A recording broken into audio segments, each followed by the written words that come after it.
A ritual that looks like magic, but isn't. 7 stones, 3 circles, 1 guardian. This is what Bedouin travelers did before crossing the desert.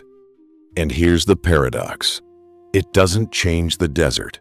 It changes your brain. 7 stones, 3 circles, 1 guardian. Before crossing the desert, Bedouin travelers and Saharan caravan guides performed this. It doesn't change the desert. It changes your brain.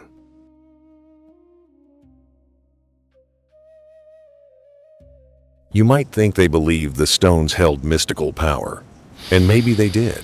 But modern psychology offers a different explanation, one that works whether you believe in magic or not.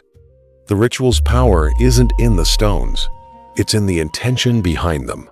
Here's the loop. Ritual creates belief. That's the first piece. Belief reduces stress. When you truly believe a ritual will help, your brain releases calming neurotransmitters. Cortisol drops, heart rate slows. Your nervous system shifts from fight or flight to rest and digest. That's the second piece of the loop.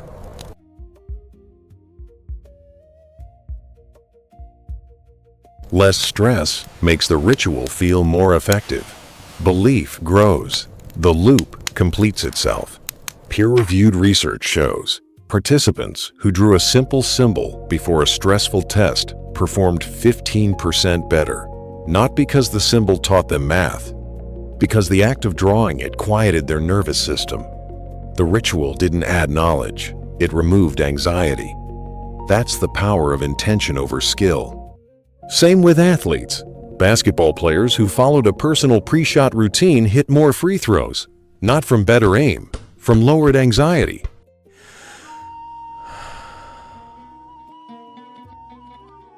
But here's the catch. The ritual only works if you allow it to. If you're forced to do it, or you think it's silly, the loop breaks.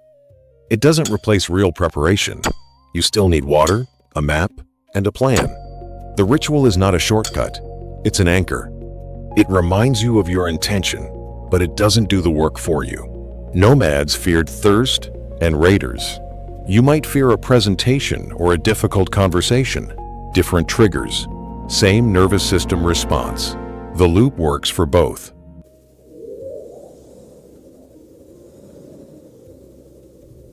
Here's the 10-second version you can use anywhere. 1 slow breath. Inhale for 4 seconds. Exhale for 6. 1 clear intention. Say it silently or out loud. 1 physical anchor. A pen, a ring, a smooth stone. Touch it. Feel it. The object doesn't matter. The intention does. Each time you run this tiny ritual, the loop strengthens. Your brain learns to associate the anchor with calm. After a few repetitions, the anchor alone triggers the response. That's how habits are built. That's how nomads survive the unknown.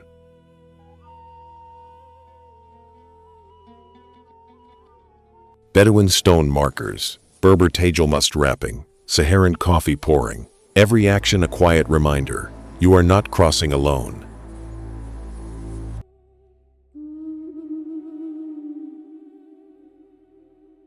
Does it work for everyone? Only if you engage with it. Skepticism breaks the loop. Same ritual every time? Consistency helps, but flexibility matters. If you lose your stone, use a ring. If you forget your ring, tap your chest twice. The object is just a trigger. The intention is the real medicine. Forget your ritual entirely, create a new one.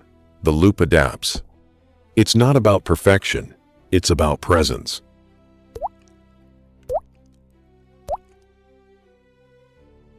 Desert cultures understood the loop long before fMRI scans.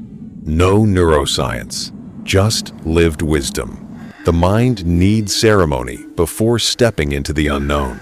A traveler once told me, the desert does not test your strength. It tests your memory, whether you remember who you are and why you walk. The ritual is that memory. It's not about controlling the wind or the sand. It's about remembering, in the middle of the storm, that you have walked this path before. that you are not alone, that the ancestors walked it too. The ritual doesn't change the desert, it changes your memory of yourself.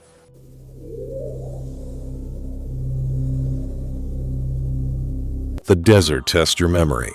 The ritual is that memory. And now, it's yours.